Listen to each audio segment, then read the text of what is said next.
anh nhá chế à nè lá lúc chế nè này lúc bây giờ ồ cú rồi rong cà lên mà nè lá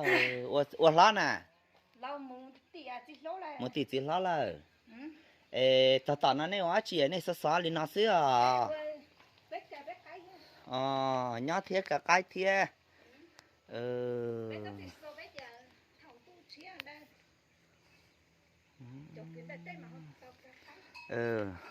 ô này chẳng cha này lúc này cố bây giờ ô này lá cái giờ mua nia cái giờ mua nia là ô li này này nhá nói bạn này ô tế bữa tế khó dễ xí này bữa mua liệu đây nọ chỉ mua ta ô cái hồ này á chị à ô cái hồ bê lúa đi chả cái hồ mì nọ cái giờ món sành á chị à cái giờ món sành thọ thế ô li cú pan này giờ món thọ thế là giờ rảnh non xe chỉnh nhà nè lau nè lúa ra cái là giờ món thọ thế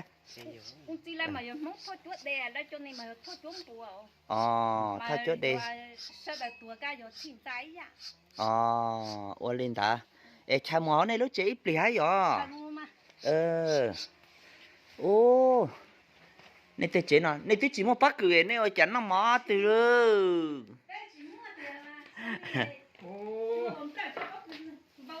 này chỉ muốn theo lên là cho làm lại cho bắt cười vào tàu hú là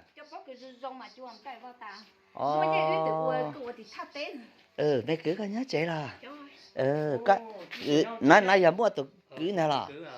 oli tụi cứ sao ta oli ta tiêu la bữa can ta mấy tu chỉ cả là oli ta dòng mà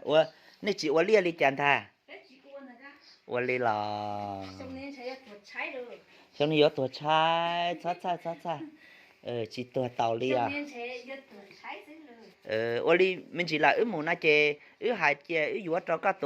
tụ mua này xây tàu này chè vừa ít nát số cho này chỉ là cho con này giờ cho này chè này chè này chỉ nát là cho mua hết ít nát cho con giờ oli á nè chè cô trong xe tàu bao nè cô thì chè bỏ này chè chân xe thì chỉ lo nhau chè xe lần ra chỉ lo là gì có tự chỉ bé thảo ở xí nào tới xí này chỉ nhỏ lại chè ít cô ha oli có nhau chè tuổi này chỉ trong nhỏ oli có ô trà mấy tu xí mò có tụ cứ dọc con nè oli nhặt khối mò lại giờ này món đấy là nhặt khối mò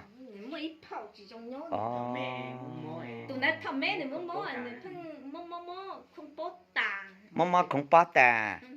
uốn này bữa mua uốn tái rồi, mama không bắt ta là, nó chỉ bữa mua mình chỉ nhẹ nè,